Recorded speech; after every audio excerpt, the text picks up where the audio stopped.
নানি নানুর ইচ্ছেতে আর আব্বু আম্মুর জড়াজড়িতে আজকে মামাতো বোনকে বিয়েটা করতেই হলো ঈশানের। অবশ্যই বিয়েতে ওর কোনোভাবেই মতামত ছিল না, আর থাকার কথাও না। যাকে ছোটবেলা থেকে মামাতো বোন হিসেবে দেখে এসেছে, বোন হিসেবে ভালোবেসে এসেছে, তাকে কি করে বই জায়গাটা দিবে ঈশান, সেটাই ভেবে পাচ্ছিল না। পরিবারের হুটহাট এরকম একটা সিদ্ধান্তে ঈশান প্রথমে নারাজ ছিল।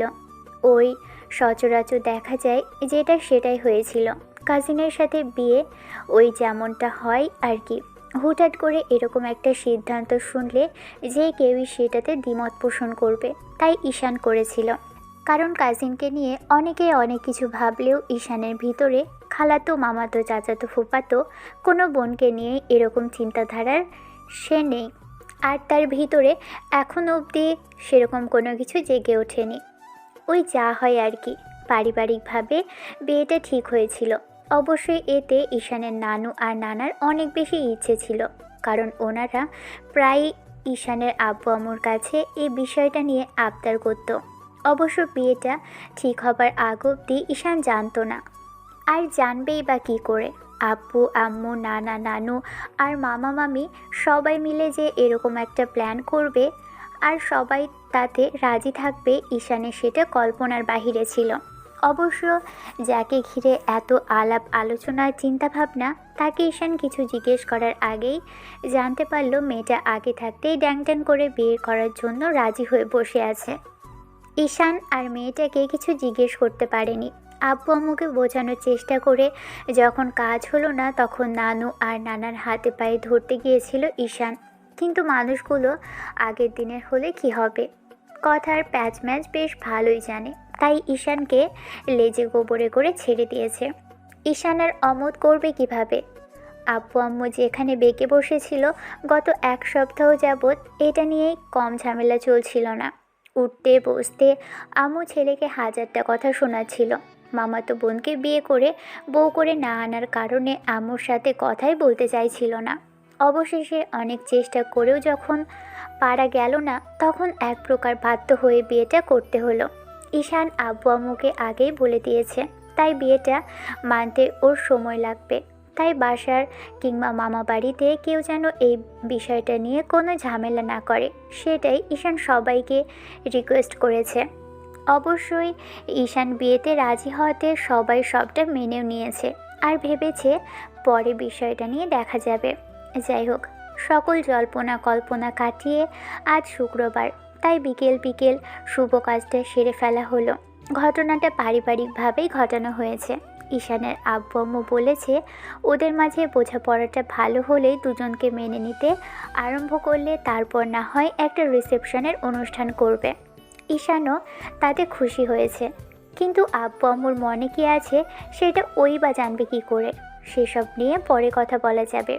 বর্তমানে ঈশান ঠিক কী পরিস্থিতিতে আছে সেটা নিয়ে না হয় বলি। একটু আগেই মিশমির সাথে ঈশানের বিয়েটা সম্পন্ন হয়েছে। বিয়ের আগ থেকে নিয়ে শুরু করে গত 7 দিনে ঈশান মেয়েটার মুখটা পর্যন্ত দেখতে পারেনি, আর পারবেই বা কী করে। যতবার চেষ্টা করেছে, মেয়েটা লজ্জায় ওর সামনে থেকে দৌড়ে পালিয়ে গেছে। অবশ্য ঈশান জানতো মিশমি বিয়েতে রাজি ছিল। যাই হোক, বিয়েটা সম্পূর্ণ হবার পর সবাই ডাইনিংয়ে বসে আছে, আর ঈশানও ওর মামাতো বউটার পাশে চুপচাপ করে বসে আছে। সবাই বেশ হাসাহাসি করে কথা বলছে, নানানজন নানান রকমভাবে। ঈশান আর মিশমিকে পরামর্শ দিচ্ছে। ঈশানের তাতে কোনো হেল্পলাইন নেই। ঈশান তো সেই বিয়ের প্রথম থেকে শুরু করে নিয়ে মুখটা দেখার জন্য বারবার আর চোখে তাকাচ্ছে। বউ সাজে মেয়েটাকে দেখতে কেমন লাগবে সেটাই ভাবছে। ভাবনায় ছেদ ঘটল আম্মুর কথাতে। আম্মু সেবার হাতটা ধরে ওকে ওঠালো আর বলতে শুরু করলো, আব্বু, আমি তোমার বউকে নিয়ে যাচ্ছি। সকাল থেকে মেয়েটা কিছুই খায়নি। তোমার মামি বলল ওকে কিছু খাইয়ে দিতে। আর এখানে তোমাদের সাথে খাওয়ার মতো মেয়েও নয়, সেটা তুমি খুব ভালো করেই বুঝতে পারছো। ঈশান আম্মুর কথাতে খানিকটা অবাক হলো। আর হবে নাই বা কেন? এই মেয়ের আবার কী এমন সমস্যা যে সবার সাথে খেতে পারবে না? আর তাছাড়া কাল অবধি তো ড্যাং ড্যাং করে সামনে দিয়ে ঘুরেই বেরিয়েছে, তাহলে আজকে আবার কি হলো? ঈশান প্রশ্নসূচক দৃষ্টি নিয়ে আম্মুর দিকে তাকাতেই আম্মু একটু মুচকি হেসে বলতে লাগলো, নতুন বউ সবার সামনে খেতে লজ্জা পাবে, তাই ওকে এখান থেকে নিয়ে যাচ্ছি। আর বউকে দেখার ইচ্ছা যদি এতই হয় তাহলে রুমে এসো। বউ কথাটা শুনে ভিতরে কেমন একটা অনুভূতি হলো, কারণ কাল অবধি মেয়েটাকে খালাতো বোন ভেবে এসেছে, আর আজকে অনেকের মধ্যে সে ওর বউ হয়ে গেল। না জানি এই মেয়ের সাথে ও মানিয়ে নেবে কি করে, কিংবা কখনো সংসারটা ঠিকঠাক করে উঠতে পারবে কিনা কে জানে।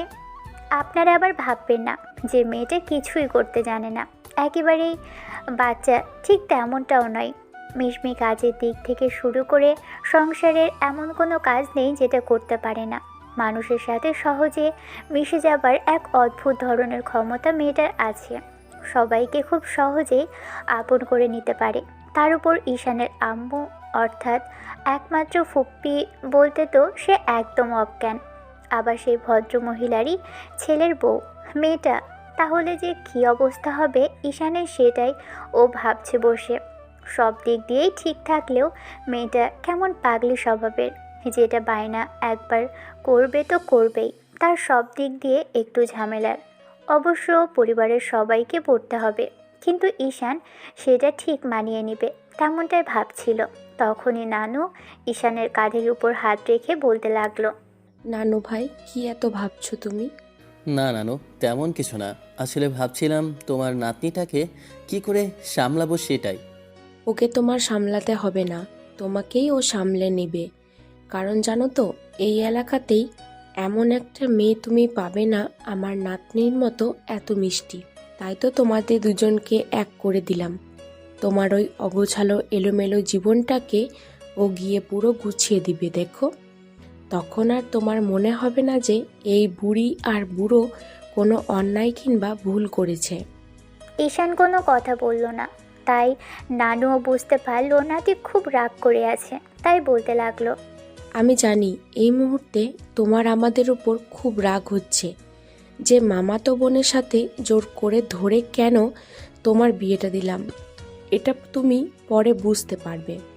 তোমাদের জুটিটা উপরওয়ালার উপর থেকে লিখে রেখেছিল, আর ছোটবেলা থেকেই ইচ্ছে ছিল আমার মেয়ের আর ছেলের ছেলে মেয়েদের বিয়ে দেবার, আর মরার আগে আমি সেটা দেখে যেতে পারলাম। এখন তোমাদের কোলজুড়ে ছেলে মেয়ে আসলে তবেই তাদের দেখে আমার শান্তি হবে। না নানু, আমার তোমাদের উপর কোনো রাগ নেই। অবশ্য বিয়েতে অমত করলো, পরবর্তীতে ভেবে দেখলাম আজ বাদে কাল তো বিয়ে করতেই হতো, তাহলে আজ কেন নয়? তবে আমাকে এ নিয়ে জোর করো না। আমার মিশমির সাথে মানিয়ে নিতে একটু সময় লাগবে, তার জন্য আমাকে একটু সময় দিও প্লিজ। নানু নানা আব্বু আম্মু মামা মামি সবাই অনেক কথা বলে ঈশানকে বোঝালো, আর সবাই ওকে অভয় দিল যে বিয়েটা করে নিয়ে কোনো ভুল কাজ করেনি। অবশ্য ঈশান জানতো আজ বাদে কাল তো বিয়ে করতেই হবে, আর যেহেতু কাউকে পছন্দ নেই সেহেতু এই মেয়েটাকে বিয়ে করলেই বা কী এমন ক্ষতি হবে। যাই হোক, খাওয়া দাওয়ার পর্ব মিটিয়ে সন্ধ্যার মুখে ঈশান আব্বু আম্মু আর বোনকে নিয়ে বাসাতে আসলো। বাসায় এসে তারপর রুমে আসতেই মনে হতে লাগলো আজকের পর থেকে এই রুমের মালিকানাটাও একা নয়, এখন মালকিন চলে এসেছে। নানানভাবে হয়তো ওকে হেনস্থা করার চেষ্টা করবে, ওকে নানাভাবে নানান বাঁধনে বাঁধার চেষ্টা করবে। যাই হোক, রাতে আব্বু আম্মুর সাথে আবার একটু কথা বলে নিয়ে তারপর রুমে আসলো। রুমে আসতেই বুঝতে পারলো বিছানার মাঝে কেউ একজন বড় একটা ঘোমটা দিয়ে বসে আছে, আর তেমনটাই তো থাকার কথা, বন্ধুদের থেকে ঠিক তেমনটাই শুনেছিল। ঈশান আর এক মুহূর্ত দেরি করলো না, বুকের ছাতিটা 56 ইঞ্চি ফুলিয়ে রুমের দরজা লাগিয়ে দিয়ে এসে যখনই বেডের সামনে দাঁড়ালো, মেয়েটা কেমন হাত মোচড়াতে লাগলো। ঈশান বুঝে গেল মেয়েটার হাওয়া বেরিয়ে ফুস হয়ে গেছে। এমনিতেই তো প্রতিদিন প্রতিনিয়ত প্রতি মুহূর্তে ফটর ফটর করতে থাকে, কিন্তু আজকে ওর বউ রূপে এসে মনে হয় মেয়েটার হাওয়াটা ফুস হয়ে গেছে। হয়তোবা ভাবছে যে ঈশান এখনই জোরপূর্বক ওর সাথে কিছু করার চেষ্টা করবে। ঈশান একটা তাফসিলের হাসি দিল, তারপর মেয়েটার সামনাসামনি বসে বলতে আরম্ভ করলো, মিসমি, তুই ভয় পাস না, আমি এমন কিছুই করব না। তুই যদি ভেবে থাকিস বিয়ে করেছি বলেই তোর ওপর স্বামীর অধিকার খাটাবো আর আমাদের মাঝে মুহূর্তের এরকম কিছু হবে, তাহলে সেটা তোর ভুল ধারণা। ইভেন তুই হয়তো জানতি আমি তোকে বিয়েটাই করতে চাইছিলাম না। কেন করতে চাইছিলেন? আমি দেখতে খারাপ নাকি তোমার গার্লফ্রেন্ড আছে? ওই আগের যুগের মানুষের মতো সেই একই প্রশ্ন। গার্লফ্রেন্ড থাকলে কি আর তোকে বিয়ে করতাম? কখনোই করতাম না। দেখ, তুই আমার কাজিন, ছোটবেলায় দুজনে প্রায় একসাথেই বড় হয়েছি। যদিও বয়সে আমাদের মাঝে কিছুটা তফাৎ আছে, তারপরও আমি কখনো তোকে নিয়ে এমন ভাবিনি। আগে ভাবনি, এখন থেকে ভাববে? তোর কাছে সব কিছু সহজ মনে হলেও আমার কাছে তেমন কিছুই মনে হচ্ছে না। আমাকে পছন্দ না হওয়ার কারণ? আজব, আমি তোকে কখনো বলেছি আমার তোকে পছন্দ নাই? তাহলে বারবার বলছো আমাকে নিয়ে তেমন কিছু ভাবনি, আমাকে মানতে পারবে না, তেমন কিছু তো নয়। তাহলে আমাকে ভালোবাসা তোমার সমস্যা কোথায়? তুই বুঝতে পারছিস না। বুঝতে আমি ঠিকই পারছি, কিন্তু তুমি বুঝতে পারছো না। আগে বোন ছিলাম, এখন তো বোন। তাহলে এখন ভালোবাসতে কি এমন মহাভারত অশুদ্ধ হবে তোমার? তোকে বোঝানোর সাধ্যটা আমার নেই। তবে এইটুকু শুনে রাখ, কাউকে বোন ভাবার পর তাকে বউ ভাবাটা এতটাও সহজ না যেটা তুই মনে করছিস। সমস্যাটা তোমার চিন্তা ভাবনায়। বাদ দিলেই দেখবে সব সমস্যার সমাধান হয়ে গেছে। ভালোবাসার চেষ্টা করে কাছে আসলে না তবেই ভালোবাসতে পারবে। ঈশান এবার মিশমির কথাতে কী জবাব দেবে ওর জানা নেই, তবে কিছুক্ষণ চুপ করে রইল। মিশমি ভালোভাবেই জানে ঈশান নিজে থেকে কখনোই ওর কাছে আসবে না। মেয়েটা মাথা থেকে ঘুমটা ফেলে দিল, তারপর ঈশানের চোখে চোখ রেখে বলতে আরম্ভ করলো। আমার চোখের দিকে তাকাও, তাকিয়ে বলো যে তুমি আমাকে পছন্দ করো না। আমার মাঝে কিছু কমতি আছে যার জন্য আমাকে বউ হিসেবে মানতে পারবে না? মিশমি মেয়েটা আগ্রহ নিয়ে ঈশানের চোখে চোখ রেখে তাকিয়ে আছে। ঈশান ওর কথাতে মেয়েটার চোখের দিকে তাকাতেই দেখল মিশমির চোখে এক আকাশ পরিমাণ আকাঙ্ক্ষা আর ওকে কাছে পাওয়ার তীব্র প্রতীক্ষা যেন উপচে পড়ছে। এই চোখের মায়ায় যে কোনো সময় ঈশান ডুবে যেতে পারে, নিজের বলা কথাগুলো যে কোনো সময় ভুল হয়ে যেতে পারে ভেবেই ঈশান চোখ জোড়া ফিরিয়ে নিল। তখন মিশমি ওর আরেকটু কাছে এগিয়ে আসতেই ঈশান বুঝতে পারলো না মেয়েটার কি হলো, তাই ও কাঁপা কাঁপা কণ্ঠে বলল, কি হলো? তুই আমার দিকে এগিয়ে আসিস কেন? ভয় যেখানে আমার বাবার কথা আজকে রাতে সেখানে তুমি পাচ্ছ। যাই হোক, তুমি তো ঠিক করেছো আমার কাছেও আসবে না, আমাকে ভালোবাসবে না, তাই আমার আদরটা আমি বুঝে নিচ্ছি। মেয়েটা কথাটা বলে একটা ডেভিল হাসি দিল। তারপর ঈশানের পাঞ্জাবির কলারটাকে ধরতেই ঈশানের ভিতরে কেমন যেন একটা শীতল স্রোত বয়ে গেল। এই বুঝি মেয়েটা ওর ঠোঁটে ঠোঁট পাবে। ঈশানও থাকতে না পেরে ওর কোমর জড়িয়ে ধরে নিজের সাথে মিশিয়ে নেবে, কিন্তু না, তেমন কিছুই হলো না। মিশমি বুঝতে পারল ঈশান নিজেই জোরে জোরে নিঃশ্বাস নিচ্ছে। মনে হচ্ছে এই বুঝি হাতটা খুলে ভিতর থেকে হাতে চলে আসবে। মিশমি এবার একটা ডেভিল হাসি দিল, তারপর ঈশানের গলাটা দুহাতে জড়িয়ে ধরে ওর কোলের উপর উঠে বসলো। অবাকে চরম পর্যায়ে পৌঁছলো ছেলেটা, কারণ কাল অবধি যে মেয়েটা ওর সামনেও আসতে লজ্জা পাচ্ছিল, আজকে বউ হয়ে আসার পর কিনা সেই ওর কোলের উপর উঠে বসেছে। ঈশান ড্যাব ড্যাব করে মেয়েটার চোখে চোখ রেখে তাকিয়ে রইল। কোনো কথা বলে ওঠার আগেই মিশমি ঈশানের গালে টুক করে একটা চুমু খেয়ে নিল। তারপর হুটহাঁটি ওর বুকে মুখ লুকিয়ে ফেলল। কথা বলার ভাষাটাও ঈশানের মুখে আর নেই। কিছুক্ষণ স্তব্ধ হয়ে বসে থাকতেই একটা সময় মিশমি ঈশানের হাত দুটো নিয়ে নিজের কোমরে রাখলো, আর তারপর ওর গালে আরও কয়েকটা চুমু দিয়ে বলতে লাগলো, তুমি চেষ্টা করো না বলেই তো আমাকে নিয়ে এইসব ভাবছো না। এখন থেকে চেষ্টা করবে আর ভালোবাসবে, আর সব চিন্তা ভাবনা তোমার মাথায় আসবে না। বিয়ে হয়েছে আমাদের, আজ নয়তো বা কাল তো তুমি আমাকে ভালোবাসবেই, তাহলে আগে থাকতে চেষ্টা করলে কি সমস্যা?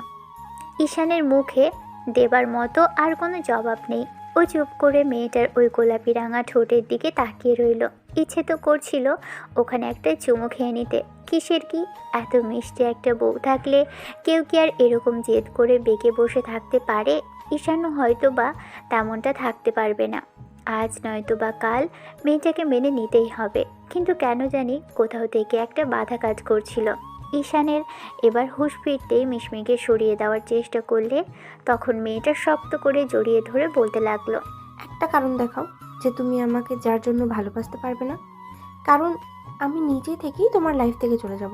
মিশমির কথার জবাবে ঈশান এবার আর চুপ করে থাকতে পারল না।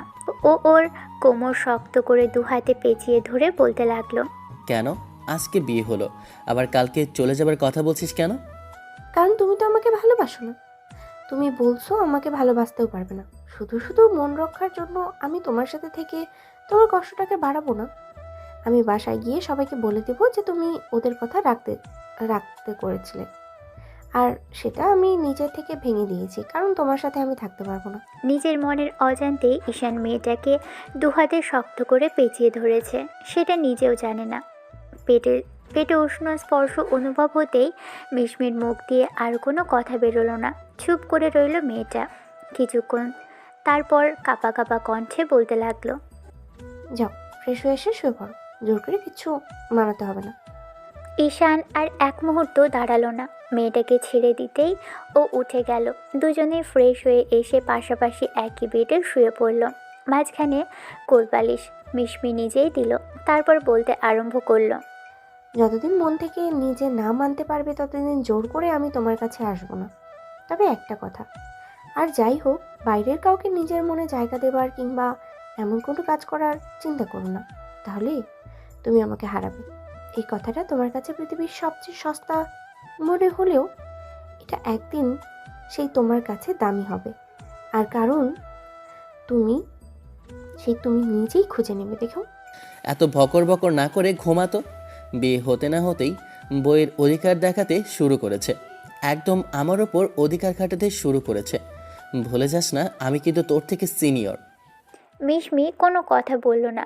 লেগেছে সেটা কেউ জানে না। কখন যে দুজন দুজনের কাছাকাছি চলে এসেছে, দুজনকে নিজেদের কাছে টেনে নিয়ে জড়িয়ে ধরে একদম যেন শান্তির ঘুম ঘুমোচ্ছে। মেয়েটার ঘুম ভাঙতেই ও বুঝতে পারল ঈশানকে বুকের মধ্যে একদম লেপ্টে রেখেছে। গরম নিঃশ্বাসটা মিশমির মাথায় পড়ছে। প্রথমে কিছুটা হকচকিয়ে গেলেও কাল বিকেলের কথা মনে হতেই বুঝতে পারল যে কাল ওই বজ্জার ছেলেটার সাথে ওর বিয়ে হয়েছে, যাকে ওর পছন্দ ছিল কিন্তু কখনো কাউকে বলা হয়ে ওঠেনি। আর তার আগেই বাসা থেকে সেই মানুষটার সাথেই ওর বিয়ে ঠিক করেছে। কখনো ঈশানকে বলতেও পারেনি যে ওকে ঠিক কতটুকু ভালোবাসে। অন্যদিকে ঈশান যদি ওকে ভালো না বাসতো, তাহলে হয়তো এই ভালোবাসার কথাটা ওর অজানাই থেকে যাবে। কথাগুলো ভেবেই মিশমি ঈশানের বাঁধন থেকে নিজেকে সরিয়ে নিল। তারপর ওর কপালে আলতো করে ঠোঁট জোড়া ছুঁয়ে দিল। তারপর ছেলেটার মুখে কিছুক্ষণ হাত বুলিয়ে দেখল। মনে হচ্ছে সবটাই ওর কাছে সফট লাগছে, কারণ ঈশানকে কখনো নিজের স্বামী হিসেবে পাবে সেটা কল্পনাতেও ছিল না। উল্টো মিশমি ভেবেছিল যে ভুল করে ভালোবেসেছিল ফুফাতো ভাইকে। এখন যদি এসব বাসার সবাইকে বলে, তাহলে হয়তো বাসার সবাই অনেক রাগারাগি করবে। কিন্তু ধারণাটা ভুল হলো। যাকে ভালোবেসেছিল তার সাথেই বাসা থেকে ওর বিয়েটা ঠিক করেছে। এর থেকে খুশি, এর থেকে বড় পাওয়া জীবনে আর কি হতে পারে? ঈশানের আম্মু যখন মিশমিকে জিজ্ঞেস করেছিল তার ছেলেকে বিয়ে করতে রাজি কিনা, তখন মিশমি বলেছিল ঈশানকেও অনেক আগে থেকে পছন্দ করে, ইভেন ভালোবাসে। ফুপি অনেক খুশি হয়েছিল ছেলের হবু বউয়ের মুখ থেকে এরকম কথা শোনার পর। মিশমি খানিকটা লজ্জা পেয়ে ঈশানের গালে আরেকটা চুমু খেয়ে নিয়ে উঠে গেল।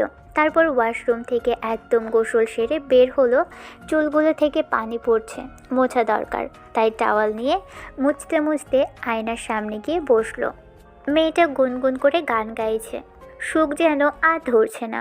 অবশ্যই এই সুখটা কতদিন স্থায়ী হবে মিশমি সেটা জানে না। তবে এই মুহূর্তে সুখের সময়ে দুঃখ বিষয়টাকে আর সামনে আনতে চাইছে না। ঈশান যে কখনো ওকে ভালোবাসবে কিনা সেটা মিশমি সন্দেহ আছে। ছেলেটার ঘুম ভাঙলো, কিন্তু বেশ বেলা করে 10টার দিকে ঘুম ভাঙলো, তাও মিশমির ধাক্কায়। ওকে বেশ কয়েকবার ডাকতেই ঈশান চোখ টলতে টলতে উঠে বসলো। তারপর বিরক্তি নিয়ে সামনের দিকে তাকাতেই দেখলো মিশমি বসে আছে। মেয়েটাকে কিছু বলবে তার আগেই ওর ওই স্নিগ্ধ রূপ দেখে একদম যেন একটা পরীর মতো লাগছে। ছেলেটা কিছু বলতেই পারলো না, হাঁ করে ওর ওই মায়াবী আর সুন্দরী মুখটার দিকে তাকিয়ে রইল। কিছু বলার মতো ভাষা খুঁজে পেল না। ছেলেটা কথা বলছে না দেখে মিশমি একটু গলা খাঁকারি দিয়ে বলল, এমন করে কি দেখো? মিশমির কথাতেই ঈশান কিছুটা হকচকিয়ে গেলেও নিজেকে স্বাভাবিক করে নেওয়ার চেষ্টা করে বলতে লাগলো। না, মানে এভাবে সঙ্গের মতো সামনে এসে বসে থাকলে তো তোকে দেখতেই হবে, তাই না? ঈশানের কথাটা মিশমির পছন্দ হলো না, তাই কিছুটা বিরক্তি আর রাগ নিয়ে বলতে লাগলো। আমাকে সুন্দর লাগছে সেটা বললেই হয়, এত ঢং করে কথা বানানোর কি আছে? শোনো, নিজের বউকে সবার কাছেই সুন্দর লাগে, তুমি সেটা বলবে না, সেটা তোমার একান্ত ব্যক্তিগত ব্যাপার। তবে বউকে একটু সুন্দর করে প্রশংসা করলে সে খুশি হয়, সেটা জানো না? আমি এত গুছিয়ে কথা বলতে পারি না। মিথ্যা কেন বলবে? আমাকে কি দেখতে সুন্দর না? নাকি আমি তোমার বউ হওয়ার জন্য যোগ্য নই? এই মেয়ের সাথে যুক্তি দিয়ে ঈশান আগে পরে কখনোই পারেনি, আর আজকেও পারবে না। তাই এবার উঠে যেতে নিলেই মিশমি ওর সামনে এক কাপ চা ধরলো। ঈশান চাটা খেতে খেতে বলতে লাগলো। আজকের চাটা কে বানালো? তোমার নতুন বউ। নতুন বউ কেন ভালো হয়নি বুঝি জামাই? মেয়েটার এরকম আজগুবি সব কথা শুনে ঈশান কিছুটা বিষম খেলেও নিজেকে সামলে নিল। তারপর একটু রাগী চোখে তাকিয়ে বলল। তোর কি মাথা খারাপ হয়ে গেছে? আজও নিজের জামাইকে এমন করে বললে কাকে এমন করে বলবো? মানে না বলতে পারলে কাকে এমন করে বলবো? আমার এসব ঢং যে পছন্দ না সেটা তুই খুব ভালো করেই বুঝতে পারছিস। অভ্যাস পাল্টে নাই। মিশমি রুম থেকে বেরিয়ে গেলে ঈশান চাটা শেষ করে গোসল করে তারপর নিচে আসলো। দুই বউ শাশুড়ি মিলে হাসাহাসি করে কথা বলছে। অন্য কোনো মেয়েকে বিয়ে করে আনলে যে সে এত সহজে আম্মুর সাথে মানিয়ে নিতে পারতো না। বিয়ের পরদিন সকালে এসেই আম্মুর সাথে হাসাহাসি করে কথা বলতে পারতো না। ঈশান সেটা খুব ভালো করেই জানে। একদিক থেকে ভালোই লাগছে যে আম্মু আব্বু নানু নানার কথাটা রাখতে পেরেছে, অন্তত ওরা তো খুশি হয়েছে। ঈশান দাঁড়িয়ে কথাগুলো ভাবছিল, এর মাঝখানেই কেউ একজন এসে পাশে দাঁড়ালো। তারপর একটা গুঁতো মেরে বলতে আরম্ভ করলো। কি রে ভাইয়া, নিজের বউকে দেখবি তো দূর থেকে দেখার কি আছে? কাল রাতে বুঝি দেখিসনি?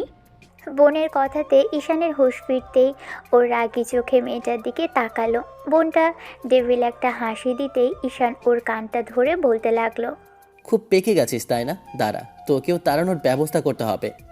ভাইয়া ছাড়, লাগছে। লাগার জন্যই তো ধরেছি। বড় ভাইয়ের সাথে কিভাবে কথা বলতে হয় জানিস না? বড়দের সাথে বেয়াদবি করলে তার জন্য শাস্তি তো পেতেই হয়। বড় না কচু।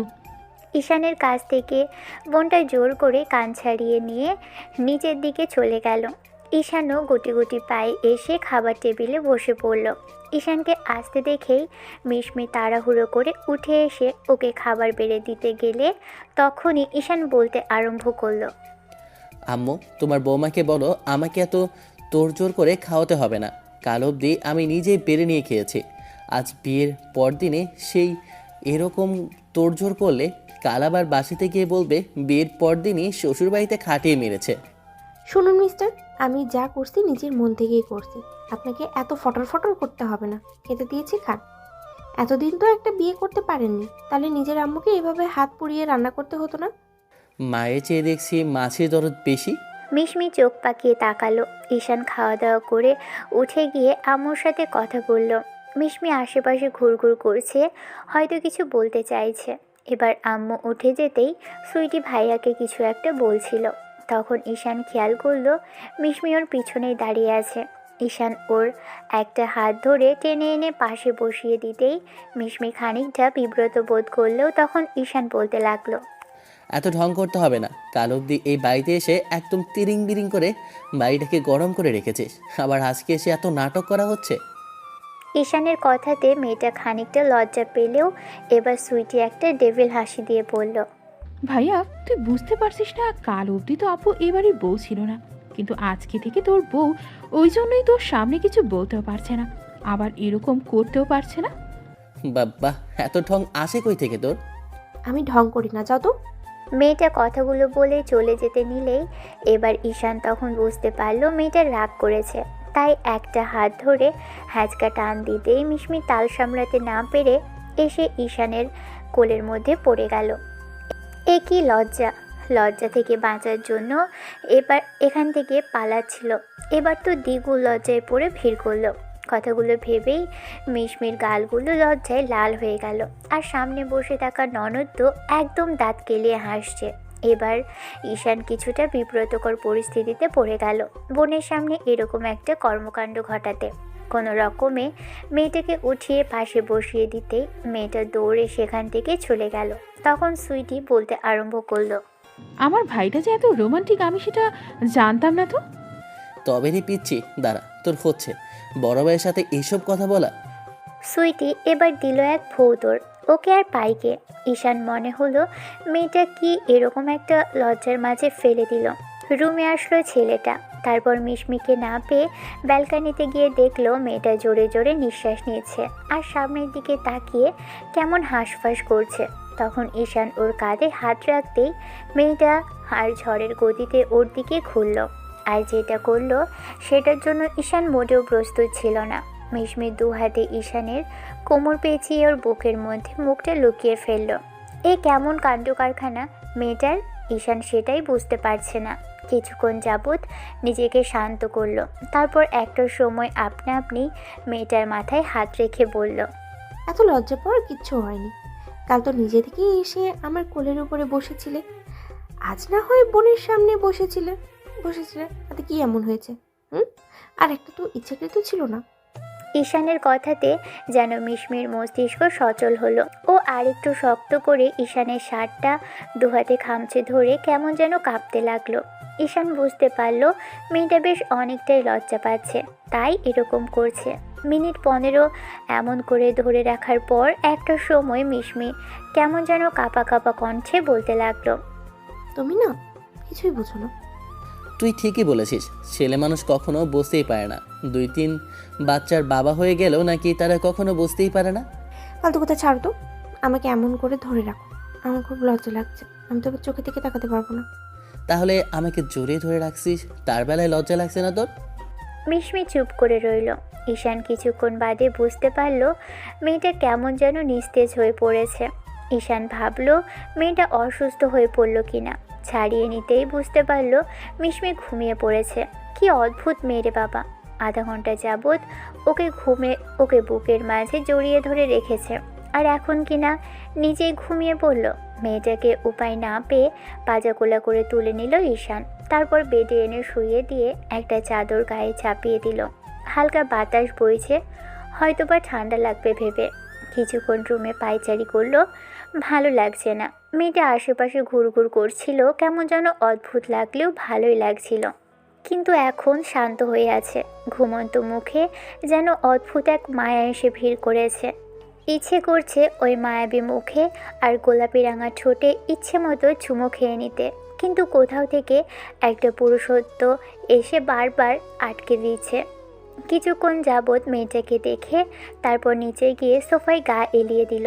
তারপর যখন ঘুম ভাঙলো বুঝতে পারলো যে রুমের মধ্যে বেডে কেউ একজন বসে পা দোলাচ্ছে আর ওর মুখের দিকেই তাকিয়ে আছে, হাসছে।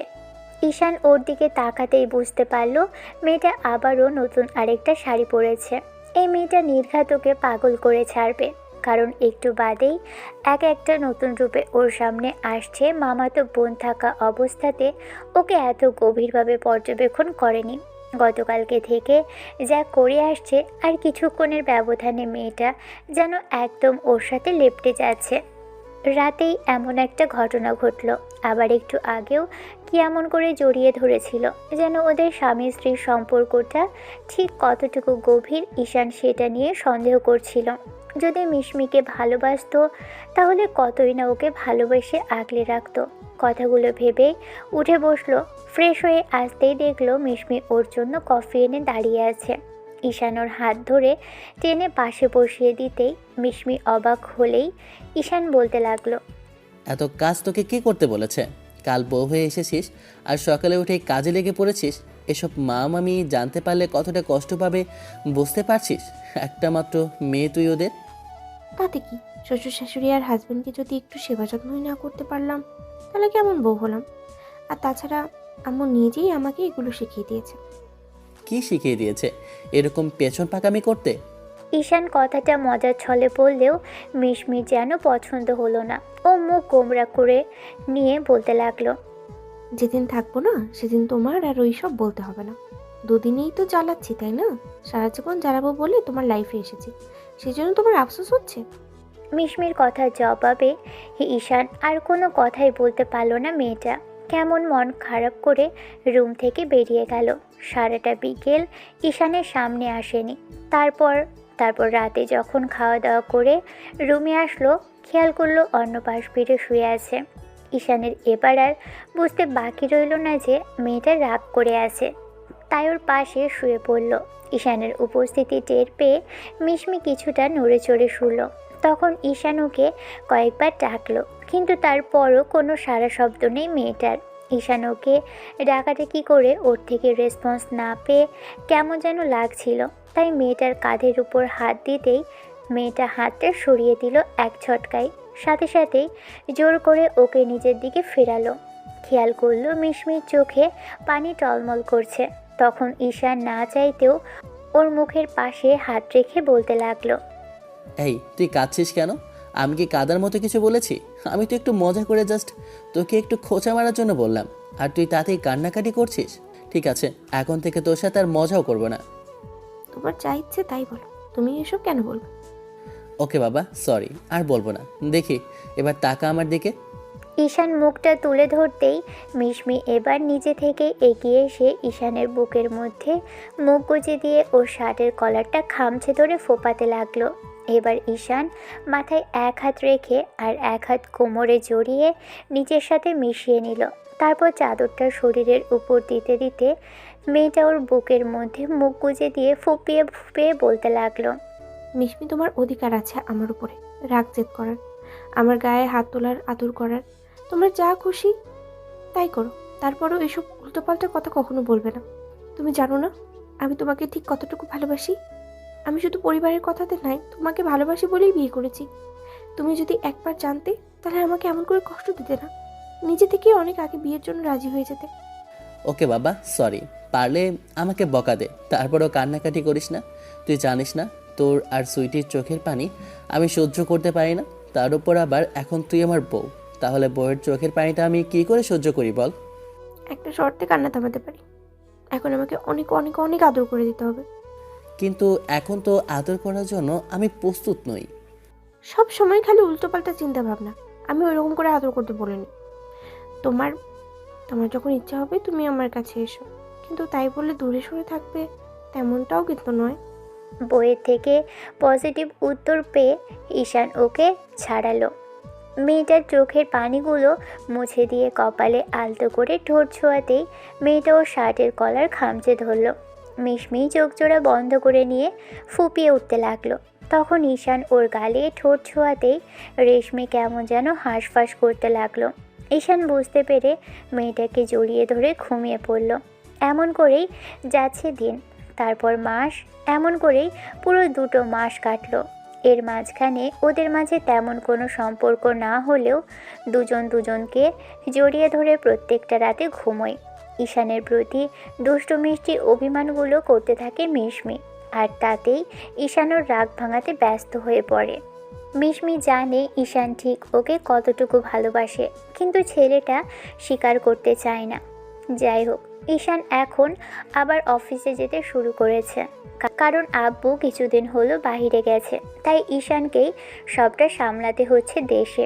ঈশান সকাল সকাল অফিসে এসেছে। আজকে আর বাসায় কাজের চাপের জন্য খেতেও যাওয়া হয়নি, আর কারোর সাথে কথাও বলা হয়নি। এর মাঝেই একটা মিটিং শেষ করে এসে যখনই কেবিনে ঢুকলো, খেয়াল করলো ফোনের আলো জ্বলছে। বুঝতে পারলো বাসা থেকেই কল করেছে, তাই আর এক মুহূর্ত দেরি না করে ফোনটা হাতে নিতেই দেখলো আম্মু কল দিয়েছে। রিসিভ করে কানে ধরতে ওপাশ থেকে আম্মু বলতে লাগলো, কোথায় তুমি আব্বু? আম্মু, এই টাইমে আমি কোথায় থাকি?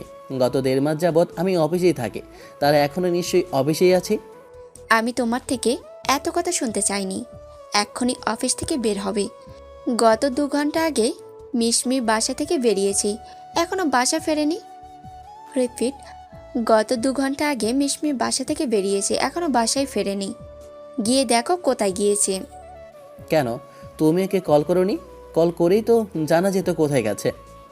কল করেছে, রিসিভ করছে না। বলল কোন বান্ধবীর সাথে দেখা করতে যাবে, অবশ্য বলে গেছে কোন দিকে গেছে। তুমি গিয়ে একটু খোঁজ খবর নাও, দেখো আবার কোনো বিপদ আপদ হলো কি না। বাইরে যাবে একবার অন্তত আমাকে জানানোর প্রয়োজন মনে হলো না? আমি কাউকে পৌঁছে দিতে পারতাম না নাকি? নাকি বাসাতে ড্রাইভার মারা গিয়েছিল? এত রাগ করি কাজ নেই, হুটহাট করি যেতে হলো। আর তুমি তো বলে গিয়েছিলে মিটিংয়ে ব্যস্ত থাকবে, তাই তোমাকে কল করেনি। আমাকে তো বলে গেছে, এখন রাগ না দেখি ওকে গিয়ে খুঁজে বের করো। অফিসের কাজের 12টা বেজে গেল। ঈশান আর এক মুহূর্ত দেরি করলো না, কলটা কেটে গাড়ি চাবি নিয়ে বেরিয়ে পড়ল কলেজের দিকে। মিশমি এখন আর তেমন যায় না, শুধু মাঝে মধ্যে বান্ধবীর থেকে লেকচারগুলো জেনে নেয়। তার উপরে মেয়েটা নিজেই বলেছে শুধু পরীক্ষায় অ্যাটেন্ড করবে। ঈশান ওকে বলেছিল প্রতিদিন কলেজে দিয়ে আসবে, নিয়ে যাবে, কিন্তু মেয়েটা শোনেনি। মেয়েটা বলেছে ঘর সংসার করবে মন দিয়ে, আর এত পড়াশুনো করে কাজ নেই, ওকে তো আর কোনো জব করতে হবে না। তাই ঈশান আর ওকে জোর করেনি। মেয়েটাকে নিয়ে ভাবতে ভাবতেই কলেজের সামনে আসলো। তারপর এসে দারোয়ানকে মিশমির ছবিটা দেখিয়ে জিজ্ঞেস করলো এসেছে কিনা। বলল আসেনি।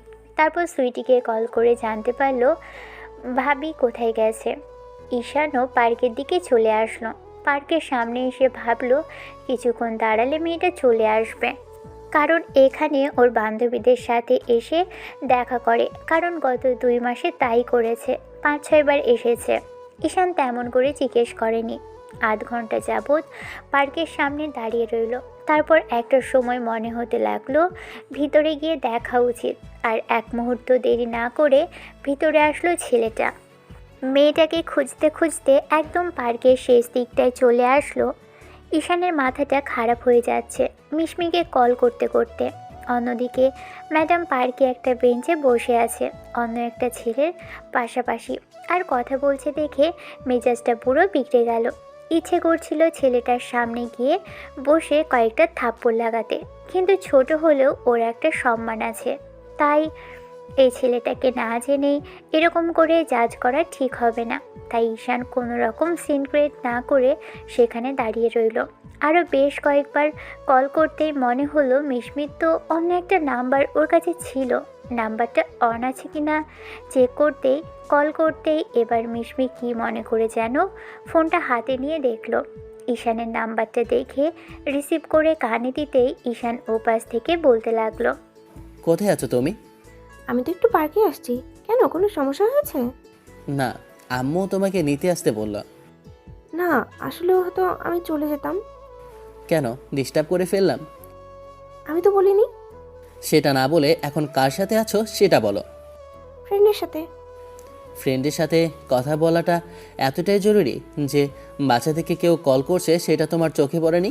হাজব্যান্ডের কথা তো বাদই দাও, একটা মানুষ তোমার জন্য চিন্তা করে পাগল হয়ে যাচ্ছে, 1000টা কল করেছে আর তুমি ফোনটা তুলতেও পারছো না। ফোন সাইলেন্ট ছিল। ফ্রেন্ডের সাথে কথা বলাটা এত গুরুত্বপূর্ণ যে কেউ কল করলে ডিস্টার্ব হবে, তাই ফোনটাই সাইলেন্ট করে রেখেছো? ভালো, কথা বলো, যখন শেষ হয় বলো আমি বাইরে আছি।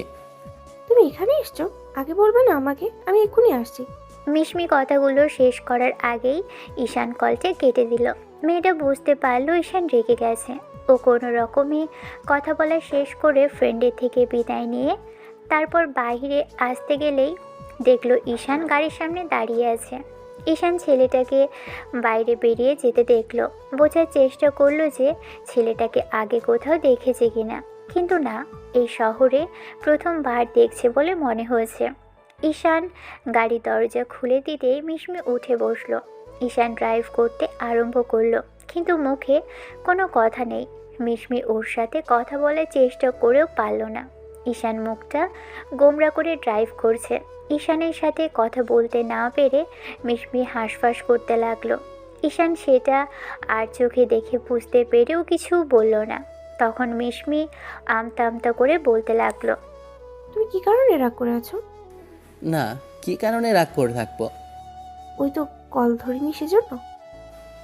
তোর ইচ্ছা হয়নি ধরিসনি, এতে এত পুলিশের মতো জেরা করার কি আছে? তুমি কিন্তু আমাকে ভুল বুঝেছো। আমি কি তো ওই ছেলের সাথে? আমি একবারও জিজ্ঞেস করিনি যে ওই ছেলেটা তোর বয়ফ্রেন্ড কিনা, কিংবা ওর সাথে প্রেম করিস কিনা। মেয়ে হিসেবে তুই স্বাধীনতা পেয়েছিস, সেটা যথাযথ ব্যবহার করছিস। তুমি খামাখা আমার উপরে রাগ করেছো, আমি দেখিনি তো, তাই তো কল রিসিভ করতে। তুই বাসা থেকে বলে বেরোতি যে তুই গুরুত্বপূর্ণ মিটিংয়ে ব্যস্ত থাকবি, তাই কলটা রিসিভ করতে পারবি না। না হলে আমাকেও এত টেনশন করতে হতো না, আর আম্মু তোর জন্য আমাকে এরকম করে ডেকে পাঠাতো না। আমার কথাটা তো শুনবে, ও আমার ফ্রেন্ড, তাই তো আমি তোকে সন্দেহ করছি না মিসমি। আমি সন্দেহ করার মতোই বা কে যে বলা লাগবে কিংবা আমাকে এক্সপ্লেইন করতে হবে তেমন কিছুই নাই। তো যেটা ইচ্ছে হয়েছে করেছিস। ঈশানের কথাতে মেয়েটা মাথা নিচু করে রইল। ঈশান এসে বাসার সামনে গাড়িটা থামিয়ে দিতেই মিশমি গাড়ি থেকে নেমে দাঁড়াতেই ঈশান বেরিয়ে পড়ল। মিশমি স্পষ্ট বুঝতে পারল ছেলেটা প্রচুর পরিমাণে রেগে আছে ওকে না বলে বের হওয়াতে। মিশমি বুঝতে পারেনি আজকে এরকম কিছু হবে। ঈশান বাসায় ফিরল রাত 10টার দিকে। ছেলেটা ফ্রেশ হয়ে একটু খাবার মুখে দিল। মিশমিকে জিজ্ঞেস করলো না ও খেয়েছে কিনা। ঈশান রুমে এসে উল্টো পাশ ফিরে শুয়ে পড়ল। মিশমি সব কিছু গুছিয়ে এসে দেখল ঈশান নিজের জায়গায় শুয়ে পড়েছে। মাঝখানে আজকে কোলবালিশটা আছে, তার মানে ছেলেটা শিওর রাগ করে আছে। মিশমি এসে কোলবালিশটা ফেলে দিল, তারপর ঈশানের দিকে তাকিয়ে রইল, কিন্তু কোনো কথা বলার সাহস হচ্ছে না। রাগ করলে ছেলেটা একদম অগ্নিমূর্তি ধারণ করে।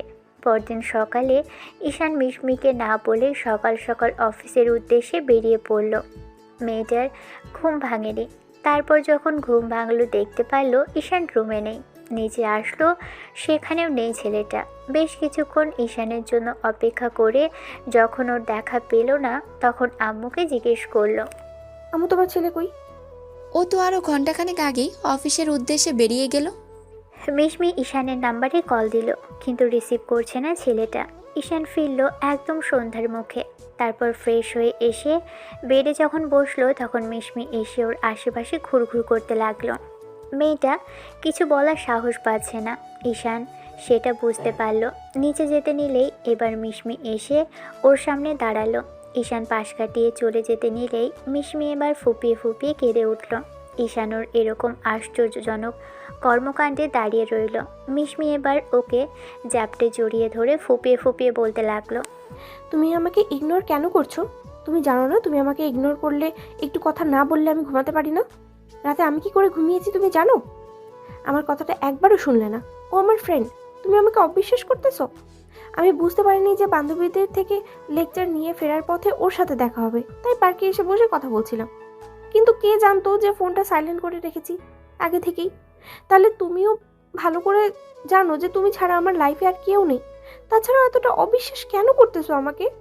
আমাকে ভালোবাসো না সেটার জন্য আমার কতটুকু কষ্ট হয় বুঝতে পারো না? তারপরেও আমি মানিয়ে নিয়েছি, তাই বলে আমাকে এমন করে ইগনোর করলে আমি সহ্য করতে পারি না। ঈশান কিছুক্ষণ চুপ করে থেকে মেয়েটাকে বুকের সাথে জড়িয়ে ধরল। মাথার ভাঁজে একটা চুমু দিতেই ওকে আরও শক্ত করে জড়িয়ে ধরল আর ফোপাতে লাগলো। ঈশান ওর মাথায় আরেকটা চুমু দিয়ে বলতে লাগলো, আমাকে না বলে বেরোনোটা কি তোমার ঠিক হয়েছে? আমি জানতাম না কিছু হুটহাট বেরোতে হবে। আর তুমি তো বলেই গেছিলে অফিসে মিটিং থাকবে, তাই তোমাকে ডিস্টার্ব করিনি। আম্মুকে তো বলেই গেছিলাম, তাহলে তুমি কেন এরকম করলে? মেয়েটা ফুপিয়ে উঠলে ঈশান এবার ওকে ছাড়িয়ে নিল। চোখের পানিগুলো মুছে কপালে একটা চুমু দিতেই মিশমির বুকে মাথা ঠেকিয়ে ফোপাতে লাগলো। ঈশান ওকে এনে বেডে বসিয়ে চোখের পানি মুছিয়ে দিল আর আলতো করে এক হাতে জড়িয়ে ধরতেই মেয়েটা ওকে জড়িয়ে ধরে কান্নাকাটি করতে লাগলো। এর মাঝখানেই আব্বু আম্মুর রুমে প্রবেশ করতেই ঈশান ওকে ছেড়ে দিতে গেলে মিশমিকে অমন করে জড়িয়ে ধরে রাখলো। তখন আব্বু বলতে লাগলো, থাক, এত লজ্জা পেতে হবে না। মান অভিমানের পালা মিটলে এবার বল আমি তোমাদের হানিমুনের টিকিটটা বুক করে দেই। আব্বু তুমি কখন আসলে? এই তো সকালে তুমি অফিসে যাবার পর, আর এসে দেখলাম আমার বইয়ের মুখটা কালো। জিজ্ঞেস করতেই ফ্যাচ ফ্যাচ করে কেঁদে এরকম কিছু বলল। এখন মান অভিমানের পালা মেটাও, তারপর খাওয়া দাওয়া করো। আমি কালকে তোমাদের জন্য কক্সবাজারে 2টি টিকিট বুক করে দিচ্ছি, আর রিসোর্টের একটা রুম বুক করে দিচ্ছি, ঘুরে আসো। এখন আমি দেশে আছি, তোমাকে আর অফিসে নিয়ে এত চিন্তা করতে হবে না। ওকে, একটু সময় দাও। মিশমি দৌড়ে ওয়াশরুমে ঢুকে গেল। আব্বু আম্মু বুঝতে পারলো মেয়েটা লজ্জা পেয়েছে। খাবার টেবিলে আব্বু আম্মুর কথাতে ঈশান আর অমত করল না। রাত থেকেই মিশমির ব্যাগ গোছাতে শুরু করে দিয়েছে। পরদিন সকালে মেয়েটা ঈশানকে দিয়ে এটা ওটা করালো। তারপর সন্ধ্যার মুখে বিদায় নিয়ে সবার থেকে কক্সবাজারের বাসে উঠে পড়ল তারা। রাতে মেয়েটার বেশ খানিকটা অস্বস্তি হচ্ছিল। ঈশান সেটা বুঝতে পারল। বারবার বমি করার ফলে ও লং জার্নিতে খানিকটা ক্লান্ত হয়ে পড়তেই ঈশান মিশমিকে বুকের মধ্যে নিয়ে নিতে মেয়েটা ওর বুকের মধ্যে কেমন যেন গুটিসুটি মেরে ঘুমিয়ে পড়ল। ঈশান আর সারা রাত ঘুমোলো না। ভাবলো মিশমি আবার অসুস্থ হয়ে পড়ে কিনা, কিংবা কোনো অসুবিধা হয় কিনা সেটা দেখার জন্য। কিন্তু আর কিছুই হলো না। সারা রাত্রি জার্নি করে সকাল 9টার দিকে বাসে নামতেই ঈশান বাকি রাস্তাটুকু মেয়েটাকে একটা গাড়িতে করে নিয়ে তারপর রিসর্টে আসলো। তারপর মেয়েটাকে আবারও কোলে ওঠালো। মেয়েটা ঘুমের মাঝেই ওর গলাটা কেমন জড়িয়ে ধরে রেখেছে। ওই অবস্থাতেই এই মেয়েটাকে নিয়ে একদম রিসেপশনের কাছে চলে আসলো। তারপর এসে ওদের ঠিকানাটা বলতেই মেয়েটা ম্যানেজারের একটা চাবি দিল। ঈশানকে অমন করে বউকে কোলে করে রাখতে দেখে এবার বলতে আরম্ভ করলো। স্যার উনি আপনার ওয়াইফ? জি, এই হোটেলটা যেহেতু কাপল ছাড়া বুক করা যায় না, তাহলে আপনি বুঝতেই পারছেন যে এটা ওয়াইফ। না মানে আসলে স্যার অনেকে গার্লফ্রেন্ড নিয়ে এসে বুক করে আর নাম দেয় হাজব্যান্ড ওয়াইফ। রুমটা আমার আব্বু বুক করেছে, তার মানে নিশ্চয়ই বুঝতে পারছেন আমার গার্লফ্রেন্ডের সাথে বুক করে দেয়নি। সরি স্যার, আপনি কিছু মনে করবেন না, আসলে মনটা হচ্ছে তাই আর কি জিজ্ঞেস করা। আর একটা কথা, আপনাদের দুজনকে অনেক সুন্দর মানিয়েছে। মেয়েটা একটু মুচকি হেসে জবাবটা দিলে ঈশানও জবাবে একটু মুচকি হাসলো। মেয়েটাকে অমন করে এনে দরজা খুলল, অথচ মেয়েটা ঘুমিয়ে কাদা। কালকের ক্লান্ত হয়ে পড়েছিল কিনা, তাই হয়তো গভীর ঘুমিয়ে আছে। ঈশান ওকে এনে বেডে শুয়ে দিল। মিশমি এখন ওর গলাটা জড়িয়ে ধরে রেখেছে। ঈশানের বুঝতে বাকি রইল না যে মেয়েটা ওকে ছাড়বে না। ছেলেটা সময় নষ্ট না করে মেয়েটার পাশে শুয়ে ওকে বুকের মাঝে নিয়ে নিল। কখন যে ঘুমিয়ে পড়েছে সেটা নিজেও জানে না। মেয়েটাকে জড়িয়ে ধরতেই ঘুম এসে গেছে। তারপর যখন ঘুম ভাঙল বুঝতে পারল মেয়েটা ওর দিকে ফ্যালফ্যাল করে তাকিয়ে আছে। এবার ঈশান ওকে ছেড়ে দিতেই মিশমি খানিকটা লজ্জা পেয়ে উঠে গেল। তারপর ব্যাগ থেকে একটা শাড়ি বের করে নিয়ে ওয়াশরুমে ঢুকে গেল। 1 ঘন্টা পর মেয়েটা বের হলো। ঈশান খেয়াল করলো মেয়েটার ভেজা চুল থেকে টুপটাপ করে পানি পড়ছে। ঈশানকে দেখে কিছুটা লজ্জা পেলে ছেলেটা ওয়াশরুমে ঢুকলো। ফ্রেশ হয়ে এসে দুজনে বেডে বসতেই কিছুক্ষণ বাদে রিসর্টের ওয়েটার এসে ওদের জন্য খাবার দিয়ে গেল। খাওয়া দাওয়া শেষ করে দুজনেই একটু বাইরে বেরোলো। কিছুক্ষণ বাদে আবারও ফিরে আসলো। ঈশান মিশমিকে বলে দিল আজ আর বেরোবে না, পুরো রাতটা জার্নি করে এসেছে কিনা, তাই কাল থেকে ঘোরাঘুরি শুরু করবে। সন্ধ্যা রাতেই কেন জানি মেয়েটা তাড়াহুড়ো করলো ডিনার করার জন্য। ঈশানও আর বাধা দিল না। ডিনার করে আসতেই রাত 9টা বেজে গেল। রুমে আসতেই মিশমি কিছু একটা গোছাতে লাগলো। ঈশান ব্যালকানিতে আসতেই মিনিট 15 পর এসে মিশমিও ছেলেটার পাশে এসে দাঁড়ালো। ঈশান আর চোখে একবার তাকাতেই খেয়াল করলো মেয়েটার চুলগুলো ছেড়ে দিয়েছে। ঈশান চোখ ফিরিয়ে নিল, কিন্তু ও নির্লজ্জ বেহায়া চোখ জোড়া মিশমির উন্মুক্ত পেটের দিকে চলে যাচ্ছে। ঈশান প্রায়ই ঘুমের মাঝে খেয়াল করে মিশমির পেটটা ধপধপে সাদা, আর তার মাঝখানে ওই ছোট্ট নাভিটা যেন ওকে বারবার কাছে টানে, কিন্তু কখনো সাহস করে ওঠেনি ওকে স্পর্শ করার। ওই জড়িয়ে ধরা ওই পর্যন্তই যা, আর কপালে আর গালে একটা চুমু, এতেই শেষ। ঈশান কথা বলছে না দেখে এবার মিশমি তার চুলগুলো এলোমেলো করে কানের পাশে গুজে দিয়ে বলতে লাগলো, আমি তোমাকে এত ভালোবাসি, তুমি আমাকে কেন ভালোবাসো না ঈশান? কি বললে তুমি, কি বললে? কেন নাম ধরে ডাকতে খুব বেশি রাগ হলো তোমার? ঈশান মুচকি হেসে মিশমির দিকে ফিরতেই ঈশান খেয়াল করলো মেয়েটার চোখে মুখে তীব্র আকাঙ্ক্ষার ছাপ, আর ওকে কাছে পাওয়ার এক নতুন ইচ্ছে, যেটা ঈশান চাইলেও দমিয়ে রাখতে পারবে না। কিছুক্ষণ চুপ করে থাকতেই মিশমি ভাবলো ঈশান রাগ করেছে, তাই কিছু বলার আগে এবার ঈশান উত্তর দিল, তোমার মুখে আমার নামটা শুনতেও ভালো লাগছে। এই ভালো লাগাটা কবে ভালোবাসায় পরিণত হবে? আমি যেদিন চাইবো। কিন্তু এই চাওয়াটা যে আমি আর ধরে রাখতে পারছি না। তুমি কেন বুঝতে পারো না? তোমার ভালোবাসাটা আমার অনেক বেশি চাই ঈশান। কি বুঝবো? তুমি বুঝতে পারো না একটা স্ত্রী তার স্বামীর থেকে ঠিক কতটুকু ভালোবাসা চায়? নিজে ভালোবাসাটা ফিডব্যাক হিসেবে না দাও, তাহলে আমি কেমন করে ভালো থাকবো তোমাকে কতটা কাছে যাওয়ার পর? আর কিভাবে ভালোবাসবো? আজব কথা বলো না তো।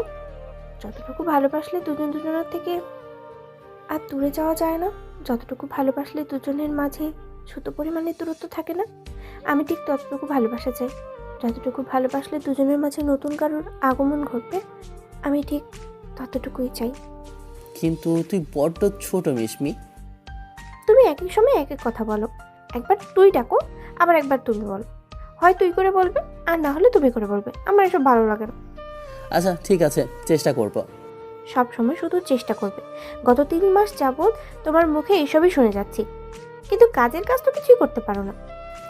বললাম তো তুই বড্ড ছোট মিশমি। ওহ, তুমি এতটা ছোট নয় যে একটা বাচ্চা লালন পালন করতে পারবে না। তুমি এত কথা বলো কেন? একটু ভালোবাসলে কি এমন ক্ষতি হয়? ভালোবাসলে কি বাচ্চা করে দিতে হবে? তুমি আমাকে ভালোবাসো, আমার বাচ্চা না হয় 2-3 বছর পরে নেব, কিন্তু তার জন্য কি ভালোবাসা থেকে বঞ্চিত করবে আমাকে? তার মানে বউ আজকে ফুল রোমান্টিক মোডে আছে, তাই তো? শ্বশুর তো আর এমনি হানিমুনে পাঠায়নি। আমি যেন তাদের সুখবর দিতে পারি, আর না হলে আমাদের মাঝে কিছু তো একটা হয়। সেদিন যেটা হয়নি আজকে যেন হয়, সে তুমি বুঝতে পারছো না? ঈশান আর কথা বলল না, চুপ করেই রইল। মিশমির বিরক্ত লাগলো। আজকের মতো একটা দিনেও কিনা ছেলেটা ওকে এড়িয়ে যাচ্ছে। 5 মিনিট যাবৎ মেয়েটা ঈশানের দিকে তাকিয়ে থেকে তারপর বিরক্তি নিয়ে চলে যেতে নিলেই ঈশান ওর একটা হাত ধরে ফেলল। মিশমির বুকটা ধপ করে উঠল। তখনই কয়েক সেকেন্ডের ব্যবধানে ঈশান মেয়েটাকে পিছন থেকে জড়িয়ে ধরল। তারপর উন্মুক্ত পেটের উপর শাড়ি গলিয়ে হাত দুটো রেখে ঘাড়ি আর গলাতে নাক ডুবিয়ে দিল। মেয়েটা চোখ জোড়া বন্ধ করে নিল। ঈশানের 2 হাতের উপর হাত রাখলো। বুঝতে পারল ঈশান আর ওকে নিজের ভালোবাসা থেকে বঞ্চিত করবে না। মেয়েটার মুখে আপনা আপনি হাসি ফুটে উঠল। ঈশান এক হাতে মিশমির ঘাড়ের উপর থেকে বিরক্ত করতে থাকা চুলগুলো সরিয়ে দিয়ে চুমু এঁকে দিল। মেয়েটা খানিকটা কেঁপে উঠল। 2 হাতে ঈশানের হাতের উপর খামচে ধরল। ঈশানের স্পর্শের মাত্রাগুলো তীব্র হতে লাগলো। গলায়, ঘাড়ে ছেলেটার নাকের আর ঠোঁটের অবাধ্য বিচরণ চলতে লাগলো। আর এক হাতে পেটের উপর স্লাইড। সব মিলিয়ে মিশমির পুরো শরীর ঈশানের দখলে।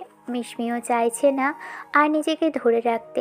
ঈশানের কাছে সম্পূর্ণরূপে আজকে আত্মসমর্পণ করতে চাই সে। তাই নিজে থেকেই ভালোবাসা জানান দিতে এসেছিল।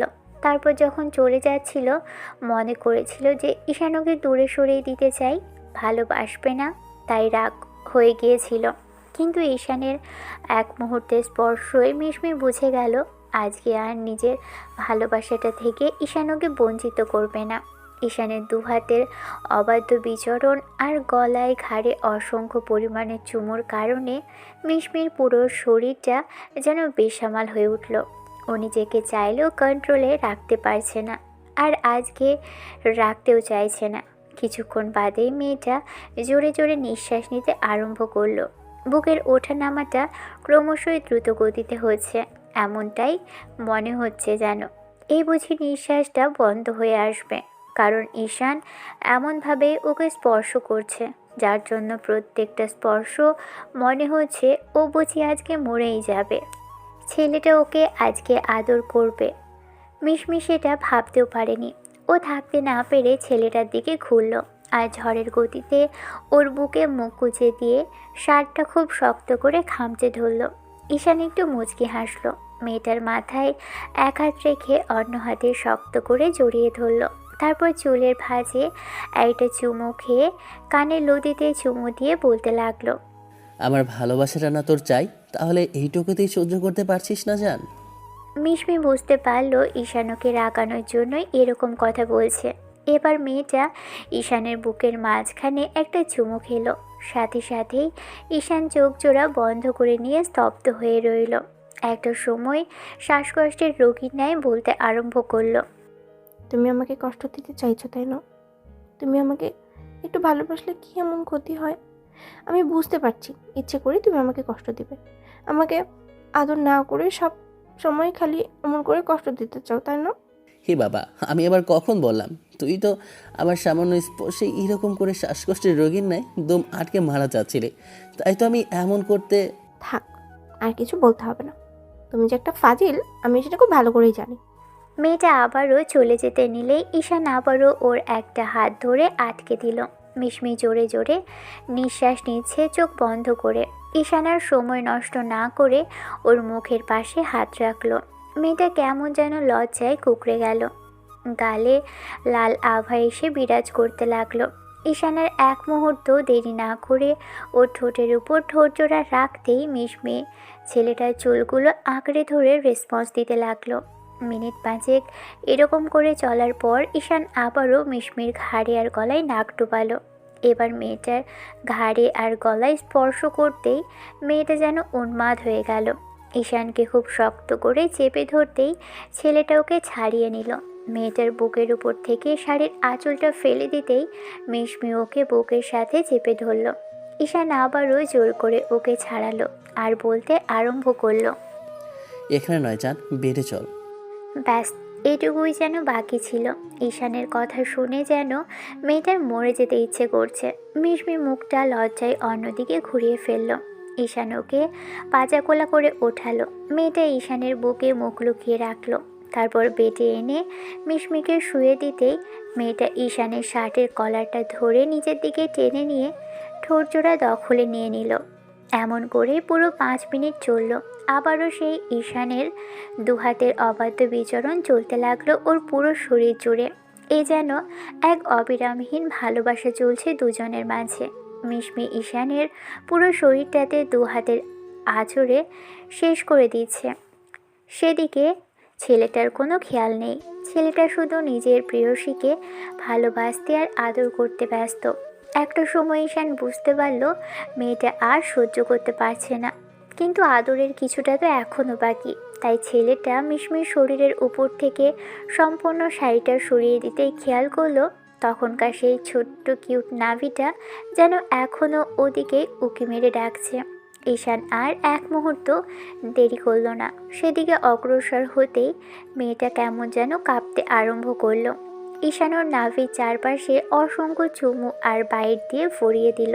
তারপর নাভিতে নাক ডোবাতেই মেয়েটা শক্ত করে ওর দুহাত ওর মাথাটা পেটের সাথে চেপে ধরল। ঈশান মেয়েটার মুখের দিকে তাকাতেই দেখল ও ঠোঁট জোড়া কামড়ে ধরে সবটা সংবরণ করার চেষ্টা করছে। ছেলেটা দেরি করলো না। নিজেদের পুরো উন্মুক্ত করে দিয়ে একটা চাদর টেনে দিতেই মেয়েটাকে নিজের সাথে সম্পূর্ণরূপে মিশিয়ে নিল। মিশমি চোখের কোণ বেয়ে 2 ফোঁটা অশ্রু গড়িয়ে পড়ল। দুহাতে ছেলেটাকে বুকের সাথে খুব শক্ত করে চেপে ধরে রাখলো। কখন যে ছেলেটা মিশমির বুকের মধ্যে ঘুমিয়ে পড়েছে তার খেয়াল নেই। মিশমির ঘুম আসছে না। ছেলেটাকে এই অবস্থায় বুকের মধ্যে দেখে খুব বেশি ভালো লাগছে। শেষ পর্যন্ত ওদের ভালোবাসাটা পূর্ণতা পেয়েছে। তাহলে কি ঈশান ওকে ভালোবাসে? কিন্তু না, কখনো তো ছেলেটা মুখে বলেনি। তাহলে কি আদৌ ভালোবাসে? আর ভালোবাসাটা কি সবসময় মুখে বলেই প্রকাশ করতে হয়? মিশমি ঈশানের কাজে কর্মে বুঝতে পারে ঈশান ঠিক ওর প্রতি কতটুকু সিরিয়াস আর কতটুকু কেয়ারিং। আর এগুলো যে ভালোবাসা নয় সেটা মিশমি অস্বীকার করতে পারবে না। কখনো মুখে স্বীকার করেনি, কিন্তু সেটা ছেলেটার কাজেই বোঝা যায়। রাতে যেভাবে ঘুমিয়েছিল সকালে ঘুম ভাঙলো ঠিক তার উল্টোভাবে। কারণ এখন ঈশানের বুকের মধ্যে শুয়ে আছে মিশমি। মেয়েটা একদম বিড়ালছানার মতো গুটিসুটি মেরে বুকের মধ্যে পড়ে আছে। ঘুম ভাঙতেই ও মেয়েটার মুখে 1000টা চুমু দিল।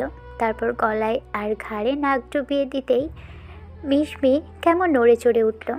কিছুক্ষণ বাদে যখন মিশমির ঘুম ভাঙল তখন ঈশান চোখ জোড়া বন্ধ করে নিল। ঈশানের দিকে তাকিয়ে থেকে ওর কপালে একটা চুমু দিল।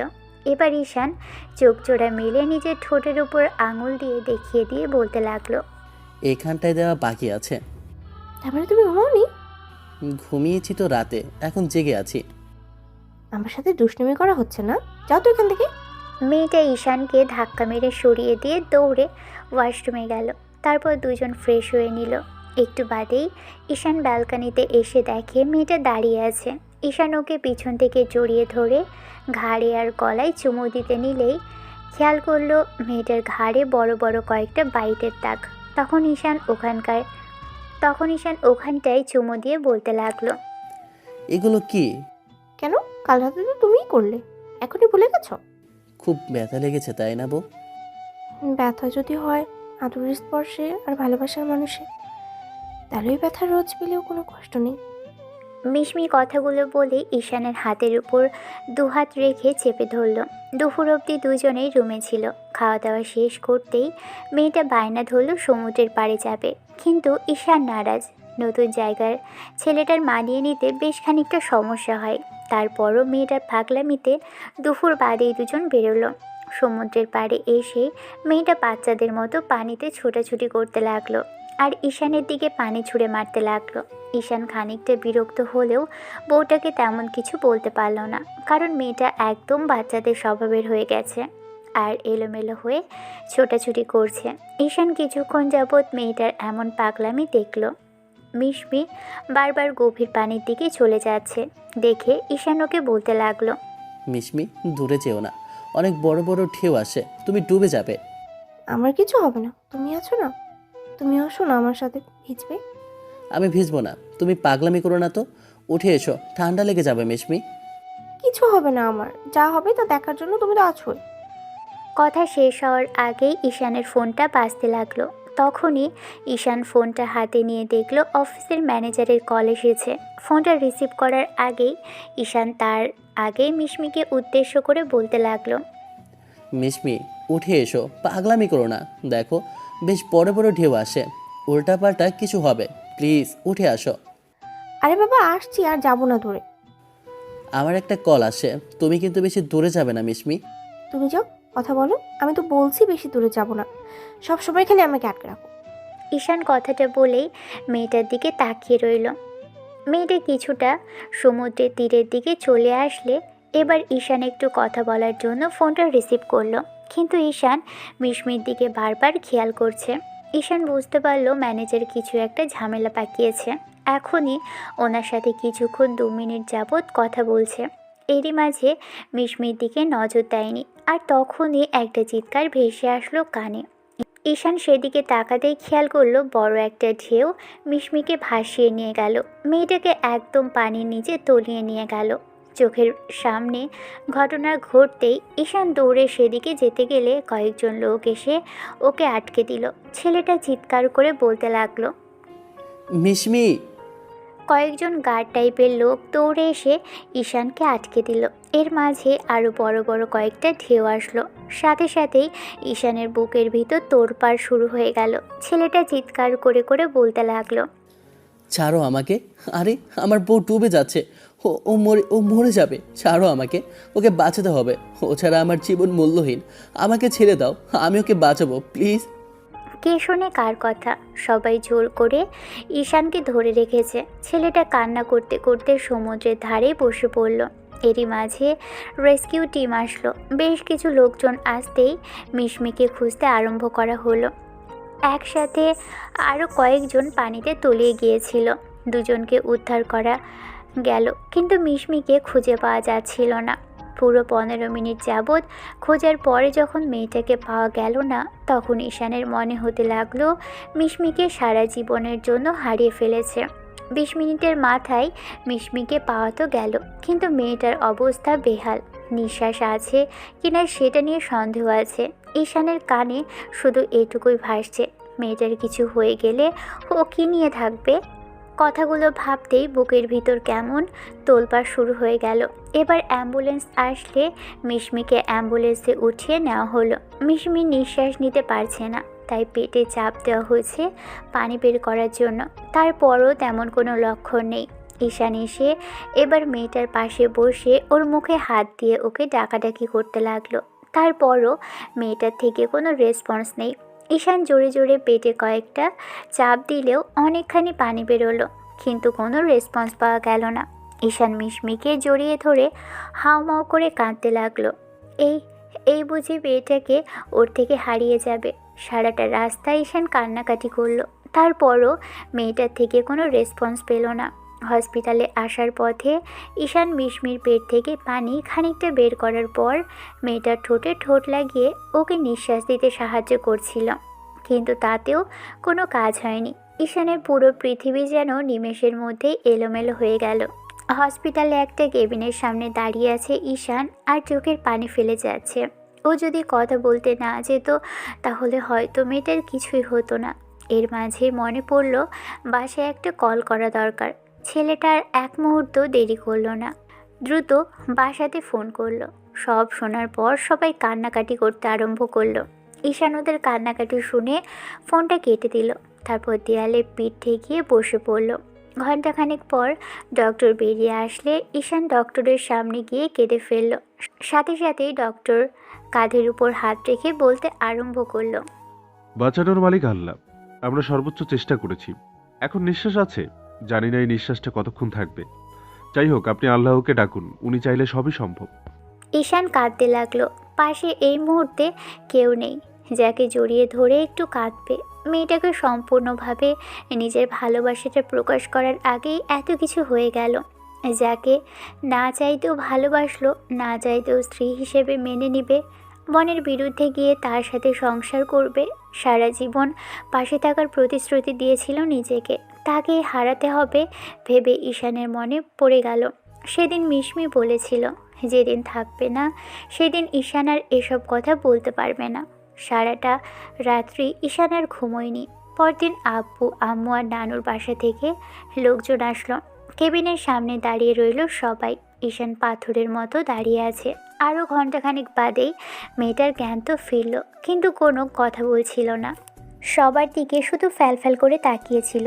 তারপর আরও আধা ঘন্টা পর যখন কিছুটা স্বাভাবিক হলো তখন ঈশান কেবিনে ঢুকলো, কারণ মিশমি বারবার ওকে দেখতে চাইছিল। মেয়েটা মুখ থেকে অক্সিজেন বাক্স খোলার চেষ্টা করলেই ডক্টর আসলো। মেয়েটা কিছু বলার চেষ্টা করলেই ডক্টর মাস্ক খুলে বলতে লাগলো, উনি সম্পূর্ণ বিপদমুক্ত, তবে উত্তেজিত হবেন না, ওনাকে কোনো প্রেশার ক্রিয়েট করবেন না। নিঃশ্বাস নিতে কষ্ট হচ্ছে না, তাই এটা খুলে দিলাম। ঈশান চোখের পানি মুছতে লাগলো। মিশমি ওকে দেখেই কান্না করতে লাগলো। ঈশান এসে মেয়েটার সামনে বসতেই মেয়েটা উঠে বসার চেষ্টা করলো। এই কয়েক ঘন্টায় ঈশানের উপর দিয়ে যে ঠিক কী গেছে সেটা শুধু ওই জানে, আর উপরওয়ালাই জানে। মিশমি মেয়েটা উঠে বসার চেষ্টা করলেই ঈশান ওকে উঠিয়ে বসিয়ে দিল। একটা মাত্র বউ, তার খেয়াল রাখতে পারলে না তুমি? ঈশান চুপ করে আছে দেখে এবার মিশমি বলতে লাগলো, আম্মু, তোমার ছেলের কোনো দোষ নেই, সব দোষ আমারই। আমি তোমার ছেলের কথা শুনিনি, নাহলে আজকে এরকম একটা কাণ্ড ঘটতো না। আর আমি এরকম পরিস্থিতিতে পড়তাম না, তোমার ছেলেকেও হারতে বসতাম না। ঈশানের বুকের ভিতরটা কেঁপে উঠল। ও চোখের পানি বারবার মুছতে লাগলো। তখন মিশমি ঈশানের একটা হাত ধরতে গেলেই ঈশান হাতটা সরিয়ে নিল আর বলতে লাগলো, ছোবে না আমাকে, একদম ছোবে না। তোমার কোনো অধিকার নেই আমাকে ছোঁয়ার। তোমার জন্য আমি কত কান্না করেছি জানো? আমার কোনো কথা তুমি শোনো না। তোমার কোনো ইচ্ছেই হয় না আমাকে নিয়ে ভাবার। যদি তাই হতো তাহলে এরকম একটা কাণ্ড ঘটাতে পারতে না। I am sorry. মেয়েটা কাঁদতে লাগলো। ঈশানকে জড়িয়ে ধরার চেষ্টা করলেই ঈশান ওকে সরিয়ে দিয়ে গালে একটা থাপ্পড় মারল। মিশমি গালে হাত দিয়ে পড়তে লাগলো, তুমি আমাকে মারলে, এই শরীরেও তুমি আমাকে আঘাত করলে। তোকে মেরে ফেলাই উচিত। তোর জন্য এতগুলো মানুষ কান্নাকাটি করেছে। তুই বুঝতে পারছিস তোর কিছু হয়ে গেলে আমি কি করতাম? আমার মনের অবস্থা ভাবতে পারছিস একটাবার তুই? থাক আব্বু, এখন আর ওর সাথে রাগারাগি করো না। এই শরীরে ওকে আমার মেরো না। ঈশান কিছুক্ষণ চুপ করে রইল। সবাই কেবিন থেকে বেরিয়ে যাওয়া শুরু করলো। মিশমি আবারও ঈশানের কাছে আসার চেষ্টা করলে ঈশান বলতে আরম্ভ করলো, তুই আমার কথা একটু ভাবিস না। যদি ভাবতি তাহলে এরকম কাজ করতে পারতি না। তোর যদি কিছু হয়ে যেত আমি কাকে নিয়ে থাকতাম বল? আমি বুঝতে পারিনি এরকম একটা কাণ্ড করবে, নাহলে কি ওরকম করতাম নাকি? তুমি প্লিজ রাগ করে থেকো না। আমি কার উপর রাগ করব? রাগ করার মতো অধিকারই আমার নেই। তোকে আমি হাজারবার করে বলেছি তুই আমার কথার অবাধ্য হতে পারবি না, কিন্তু তুই আমার কোনো কথাই শুনিসনি। আমাকে যেমন তুই ভালোবাসিস আমি কি তোকে ভালোবাসি না বল? নাকি আমার ভালোবাসাটা তুই দেখতে পাস না মিশমি? বললাম তো ভুল করে ফেলেছি, আর কখনো এরকম হবে না। তুমি যা বলবে এবার থেকে তাই শুনবো। কাল রাতে আমি তোর সব কথা শুনেছি, কারণ আমি চেয়েছি তুই আমার সাথে হ্যাপি থাক। না চাইতেও তোকে ভালোবেসেছি, না চাইতেও তোকে কাছে টেনে নিয়েছি। তোর স্বভাব, তোর সব পাগলামি সহ্য করে নিয়েছি। শুধু তুই ভালো থাকবি, তোর চোখে যেন কখনো পানি না আসে। আর সেই তুই সবার চোখে পানি আনলি, এই জন্য হয়তো এরকম পাগলি মেয়েদেরকে বিয়ে করতে নেই, তাই না? তুমি আমাকে এমন করে কথা বলতে পারলে?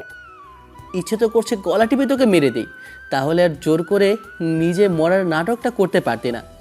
মিশমি ফুপিয়ে উঠতে লাগলো। তখন ঈশান বলতে লাগলো, তুই আমার কোনো কথাই শুনিস না, আমাকে তুই ভালোবাসিস না। যদি বাসতি তাহলে আমার সব কথা তুই শুনতি। আমি সরি ঈশান, আমি ভুল করে ফেলেছি। তার জন্য মারো বকো যা ইচ্ছে করো, তারপরও একটাবার কাছে আসতে দাও, যতক্ষণ তোমাকে জড়িয়ে ধরি না। মেয়েটার কথাতে ঈশান আর ওকে বাধা দিল না। মিশমি কাছে আসার চেষ্টা করলে ঈশান কিছুটা ঠান্ডা হলো। তারপর মুখের দুপাশে হাত দিয়ে সারা মুখে আর 5 মিনিট যাবৎ চুমু দিল। তারপর ও ঠোঁটের উপর মিনিট 5 অত্যাচার চালিয়ে বুকের মাঝে মেয়েটাকে লুকিয়ে নিল। মাথায় হাজারটা চুমু খেয়ে বলতে লাগলো, তুই কেন বুঝিস না আমি ঠিক তোকে কতটা ভালোবাসি? তোর কিছু হয়ে গেলে আমি কাকে নিয়ে থাকতাম বল? জান, তুই কেন আমার ভালোবাসাটা এত কাছে থেকেও দেখতে পাস না? তোর কিছু হয়ে গেলে আমি যে পাগল হয়ে যেতাম রে। আমি জানি তো তুমি আমাকে কত ভালোবাসো। ভুল করেছি তার জন্য আর রাগ করে থেকো না। এবার থেকে তোমার সব কথা শুনবো, আর কোথাও যাব না। তুমি যেখানে বলবে সেখানেই থাকবো, তোমার কাছেই থাকবো। তারপর প্লিজ আর রাগ করে থেকো না। ঈশান মিশমিকে বুকের সাথে জড়িয়ে ধরে রাখলো। ঈশানের কাল মনে হয়েছিল যে মেয়েটা ওর জীবন মৃত্যুর দূরে চলে যাবে, যেখানে খোঁজ খবর নেওয়ার চিন্তা করাটাও একটা ভুল। এক মুহূর্তের জন্য মনে হয়েছিল সব কিছু এলোমেলো লাগছে। তারপর যখন বুঝতে পারলো মেয়েটা এখনও ওর জন্য বেঁচে আছে, তখন ভিতরে একটা আশার আলো জ্বলেছিল। তারপর জ্ঞান ফিরতেই মনে হয়েছিল ওর জন্য আল্লাহ মেয়েটার জীবনটা ফিরিয়ে দিয়েছে। ভালো থাকুক ভালোবাসা। দেখা হয়েছে অন্য কোনো দিন অন্য কোনো গল্পে। ততদিন পর্যন্ত আপনারা সুস্থ থাকবেন, ভালো থাকবেন আর আমাদের সাথেই থাকবেন। ধন্যবাদ। আল্লাহ হাফেজ।